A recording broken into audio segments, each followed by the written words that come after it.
বৈষম্য বিরোধী ব্যানারে নানান দাবিতে এখনও রাজপথে মানুষ।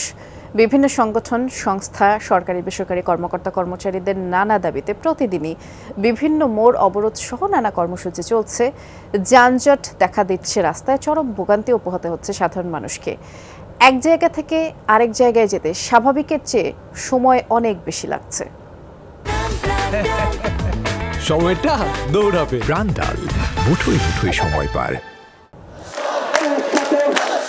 15 বছরের নানা বঞ্চনা, বৈষম্য অবসানে নতুন সরকারের কাছে জনগণের নানান দাবি। গেল কদিন ধরেই বিভিন্ন দাবিতে আন্দোলন করছেন অনেকেই। কোথাও মানববন্ধন করতে গিয়েও হয়ে যাচ্ছে সমাবেশ। দুর্নীতিবাজ কর্মকর্তাদের পদত্যাগ সহ নানা ইস্যুতে সরকারি বেসরকারি বিভিন্ন অফিস ঘেরাও আর অবস্থান কর্মসূচি।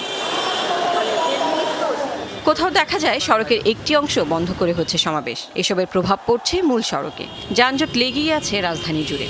জরুরি কাজে বের হওয়া নগরবাসী ক্ষুব্ধ, কেউ হেঁটেই যাচ্ছেন গন্তব্যস্থলে। নিজের কাজগুলো ঠিকঠাক সব সময় মতো করতে পারতেছি না, এটা আমরা খুব বিরক্ত ফিল করতেছি। যেখানে আমরা আগে 2 থেকে 3 মিনিটের একটা সিগনালে অপেক্ষা করতাম, সেখানে এখন দেখা যাচ্ছে যে আধা ঘন্টা 40 মিনিট, ইভেন 1 ঘন্টাও থাকতে হচ্ছে। যারা মধ্যবিত্ত বা চাকরি করি, আমাদের সারা জীবনে সাফার করে দেব।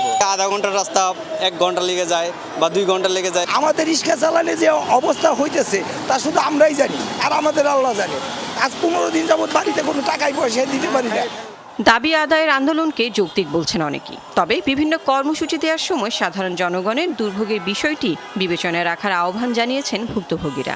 সাফারিংস তো আছে, কিন্তু এই সাফারিংসটার মধ্যে দিয়ে আমাদের এখন যেতে হবে। We have to take it as it our on.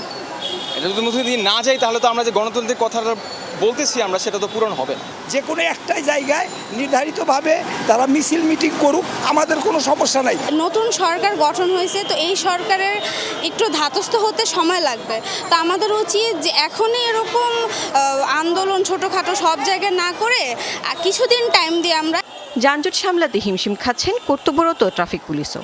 শারীরিকভাবে আমাদের ভেহিকেলের সংখ্যা অনেক বেশি, আর তাছাড়া বিভিন্ন জায়গায় বিভিন্ন মিছিল বা বিভিন্ন ধরনের প্রতিরোধ বা অবরোধ করার কারণে আমাদের মানে গাড়ি চলাচলে কিছুটা হিমশিম খাওয়া লাগতেছে, কিন্তু আমরা আমাদের সর্বোচ্চ চেষ্টা করতেছি।